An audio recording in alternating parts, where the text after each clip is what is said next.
I think what we should do now, in the interest of time, is switch to modeler presentations. And I know that Rob, is Rob online?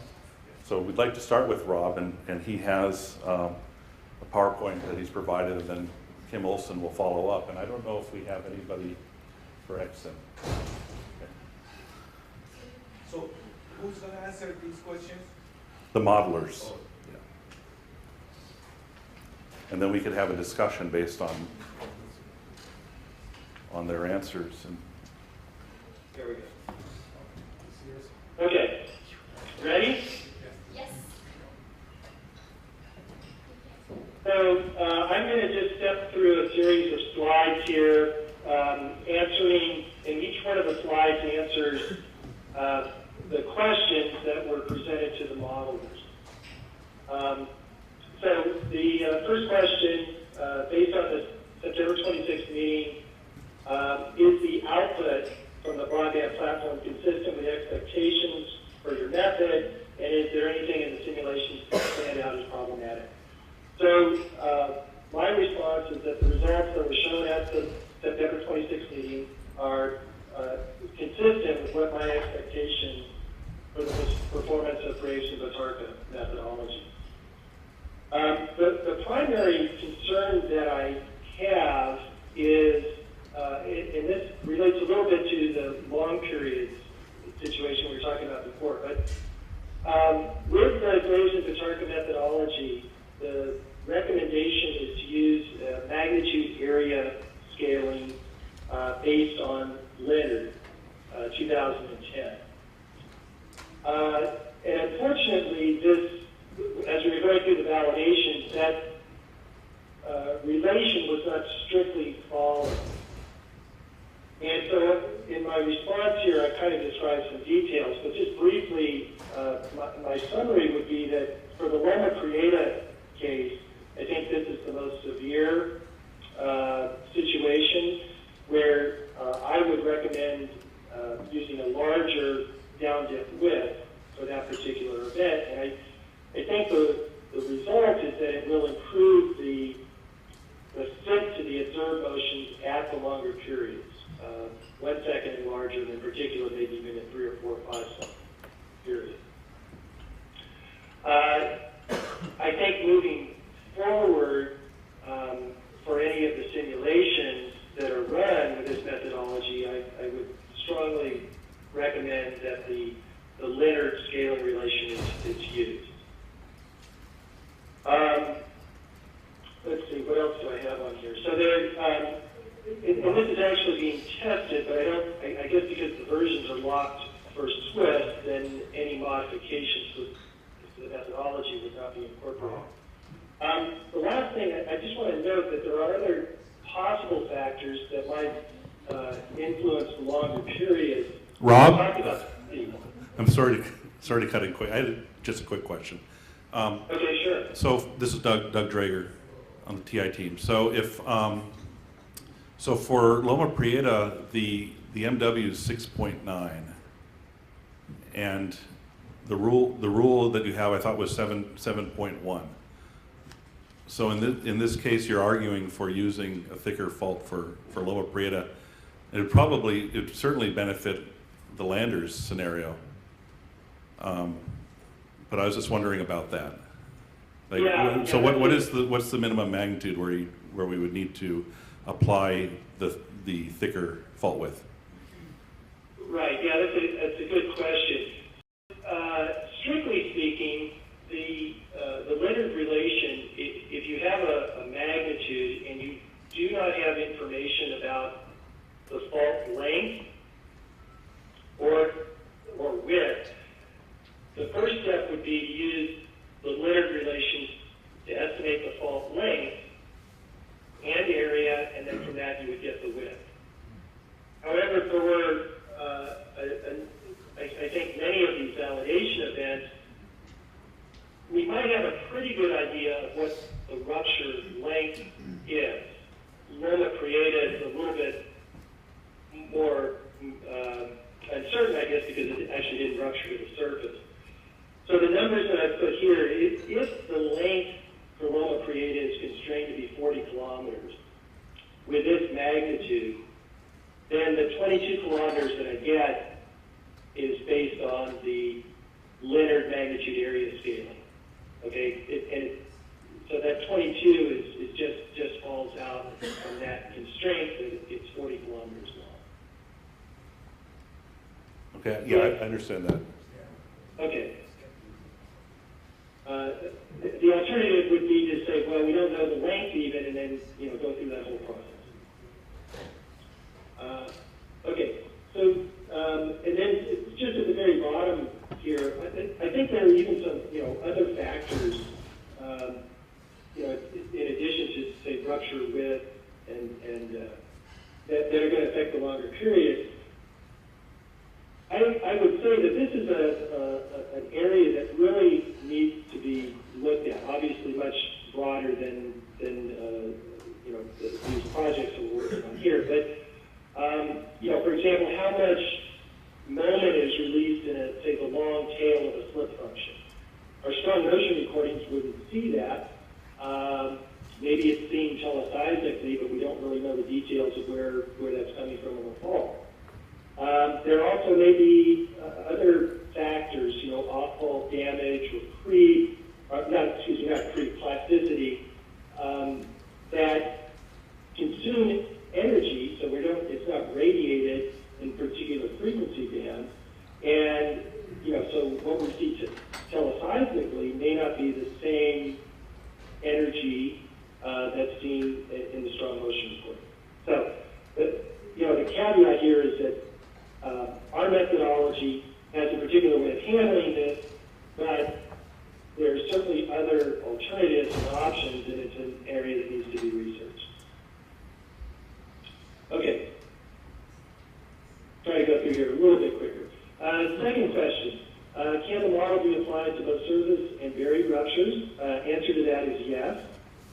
Are the Green's functions adequately sampling the shallow depth?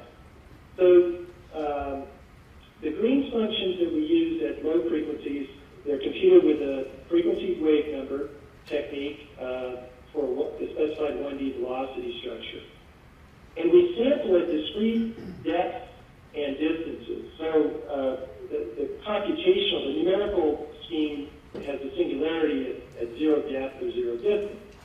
So we use a minimum depth of 100 meters and a minimum distance of 100 meters. So essentially, if Green's function is desired at a shallower depth or distance, it just defaults to that minimum value. And from my experience is that at the longer periods, that effect that approximation doesn't have a big impact.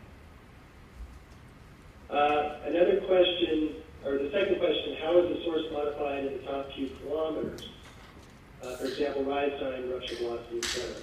So in the Grayson-Tatarka methodology, one of the key attributes is applying depth scaling of certain rupture parameters. And this is done within the top 5 kilometers with a kind of a transition between 5 and 8 kilometers. So the deep part of the fall is handled differently than the shallow part. In the shallow zone, the average rise time is scaled by a factor of 2, and the average rupture velocity is scaled by a factor of 0.7. So rise time is longer, rupture velocity is slower in the shallow part of the fall. Now those are parameters that go into the kinematic rupture. For the high frequency portion, we also use a quarter frequency. In our methodology, quarter frequency is directly tied to rupture velocity. So rupture velocity is decreased, hence quarter frequency is also reduced in that shallow zone. Now, there's some heterogeneity in there because in the methodology, these parameters are also scaled by local slip.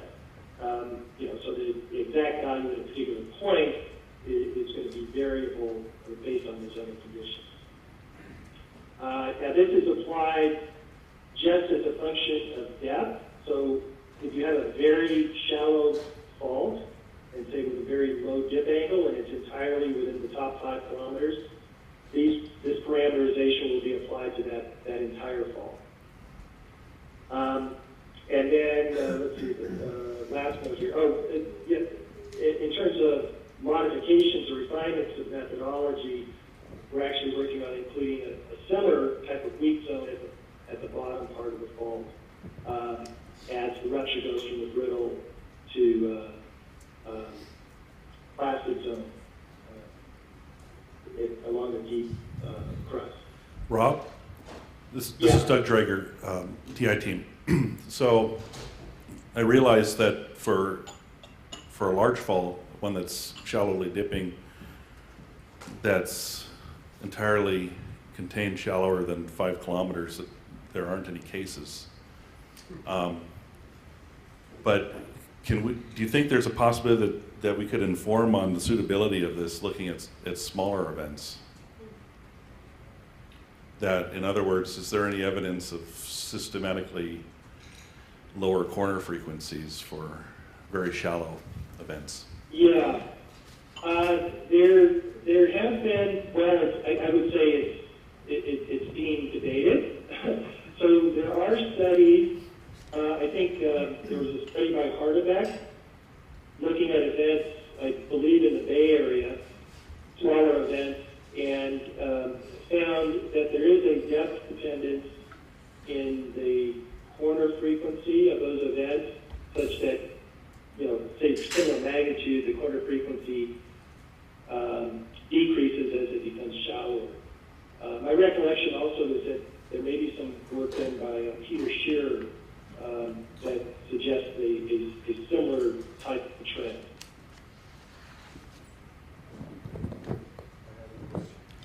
Hi Rob, this is Jennifer Donahue on the TI team. I realize that it probably won't be able to be implemented for the SWUS, but can you explain just a little bit more about the weak zone along the bottom edge of the fault? Can you just describe that just a little bit more? Right. So, and this is going back to some ideas I think maybe originally proposed or discussed maybe 30 years ago by Schultz and others. So, there's a brittle part of the crust that can be kind of defined by background low-level seismicity. And the idea is that when a large earthquake ruptures, it will rupture kind of brittly down to that base, but then will also continue deeper into the more ductile part of the crust because the event is so large and it has such large displacement. But the nature of that rupture will change. And so from a dynamic standpoint, within the brittle part of the crust, the rupture is probably going or propagating as a pulse-like rupture where the friction behaves in a slip-weakening sense. So it tends to propagate in a pulse-like manner. But both in the shallow part of the fault and the deep part of the fault, the conditions would be more like a velocity strengthening regime. So the type or the displacement on the fault surface would tend to be have longer periods. The rupture would slow down, and the amount of higher frequency energy radiation would be much diminished. So that, in a sense, that I see the weak zone as being something that would be applied at the shallow part of the fault and then also along the deep part of the fault.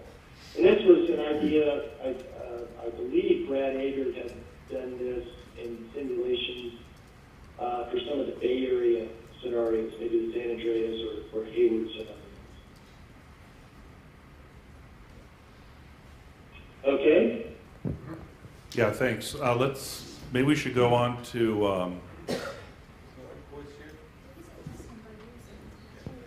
Question for Christine. This is Youssef Buzurgnia. Christine, the way I see it, even the selected methods are being updated. So if you use pre-June 2013 version of these methods, then the authors should give you a limit of the applicability. For example, it's good up to 3 seconds or whatever. Want to check? So yeah, that's what they've done. The limitation here is a choice that the SWUS project has made. that they will only use a method that has been documented, and the ones that were tested are the 13.6 versions from June. That's what the evaluation committee did. So it's really a decision from the Swiss project. But It's- these this guys, is updated, but it's for the future. It's not. NG East will benefit from that. I Short agree. answer. I agree. But for this project, then the authors should give a range of applicability in terms of period and other things because they are working on it, right? So they should provide a range of various distance, magnitude, period. That's what Doug has shown. That's what we're using. That's what they're using as their. So it's the panel, evaluation panel, set those usable ranges.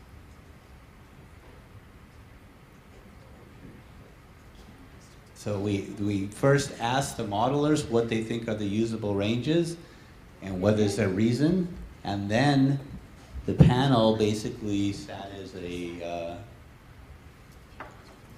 judgment as to whether those decisions were right or not, or made sense, and made their own evaluation at the end. So, for example, did the panel say these are good up to, say, 3 seconds? Yes, Oh, okay. Tom's right next to you there. With the caveats. So I think we need to be very careful and clear here about where the long period things are most useful.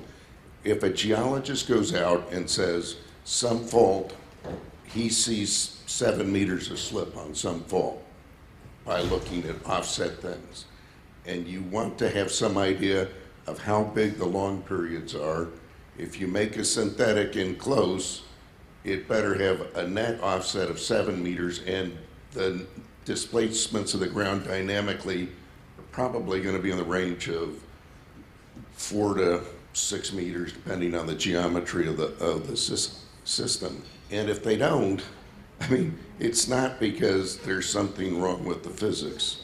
We know how to do this physics. And so when things don't match up here, there could be some issues with how we match between slip and magnitude. But if a geologist says it's this amount of slip and you're in close, you'd be making a big mistake to ignore that slip measurement in the long periods. But one way to get to that would be to look at the slip distributions that they're generating, right? And let's see then if that makes sense with the numbers. I totally agree with that. We need to keep moving forward with the questions for the speakers. Okay, back to me, I guess. Okay. Yes. Well, Rob, we need to, how many slides do you have left? Yeah, I think there's 3 or 4 more, but I feel like I'm kind of monopolizing the time here. We want to give Kim some time. Yeah. So maybe I'll just go through these briefly. Okay. Next one is there anything intrinsic to the method that would preclude using it to simulate small magnitudes? And that's about magnitude 5.5. My recommendation is that I would not go any lower than magnitude 5. It hasn't really been tested. There are potentially some issues in terms of how the rupture is represented in the subfault size, but magnitude 5 and for western U.S. or active tectonic regions, frequency band up to 20 hertz is my recommendation. And then at the high magnitude end, kind of same question, but magnitude about 8, the largest magnitude crustal events that I feel comfortable simulating with GP 2010 are about magnitude 8. And I think there's really some broader issues about how you even characterize larger magnitude ruptures. Are they just more slip on the same faults, or how deep does the rupture go, et cetera? So those, the method, you can put those parameters in, but I would not be very comfortable going much higher than magnitude 8. Are there any limits in how close to the fault ground motion simulations may be used? There's no specific parameter limits. You can ask for a size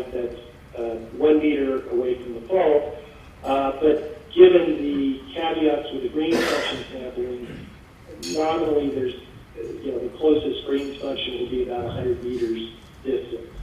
On this last point, this is Doug Dreger on the TI team. On this last point, some of the issues that Tom Heaton raised are relevant.